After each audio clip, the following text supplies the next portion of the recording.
कभी कभी आपने इंडियन फैमिली में ये सुना होगा कि अगर ये प्रॉपर्टी तुमने अपनी बहनों के नाम नहीं की तो मैं आत्महत्या कर लूंगा, या फिर अगर ये आप तुमने काम नहीं किया तो मैं आत्महत्या कर लूंगी। तो ये तरह की चीज़ों को हम क्या बोलते हैं, इमोशनल अत्याचार बोलते हैं या इमोशनल ड्रामा बोलते हैं। लेकिन कॉन्ट्रैक्ट अगर इस इमोशनल अत्याचार पर या इमोशनल ड्रामा पे हुआ तो आप कॉन्ट्रैक्ट को शून्य घोषित करा सकते हैं। क्या ये बात आपको पता थी? नहीं पता थी? तो आइए जानते हैं। हे एवरीवन, मेरा नाम है सोना और आप देख रहे हैं बेसिक लॉ विद सोना। तो बात करते हैं कॉन्ट्रैक्ट एक्ट की, जहां पर इस तरह की आत्महत्या की धमकी देकर या फिर किसी और तरह से कोयर्जन करके आपके साथ कॉन्टेक्ट किया गया।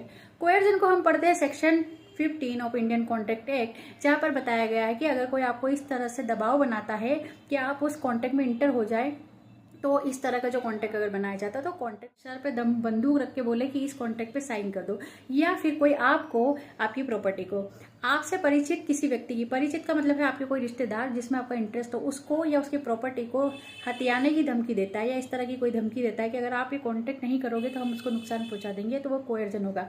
लेकिन बहुत सारे केस में कोर्ट ने ये भी बताया कि अगर आत्महत्या की धमकी देके अगर कोई किसी को कॉन्ट्रैक्ट में इंटर करता है तो वहां पर भी इसको कोयर्जन माना और आप कॉन्ट्रैक्ट को जाकर जो है कोर्ट में जाकर आप उस कॉन्ट्रैक्ट को शून्य करनी करा सकते हैं। अब शून्य करने का मतलब होता है वॉइडेबल। अब what is the difference between void and voidable, तो आपको इसके लिए मेरा नेक्स्ट वीडियो देखना पड़ेगा और इसके लिए आपको करना पड़ेगा कमेंट, तो मैं उस पर वीडियो बनाऊंगी। शून्य और शून्य करनी संविधा क्या होती है, वैलिड और इलीगल संविधा क्या होती है।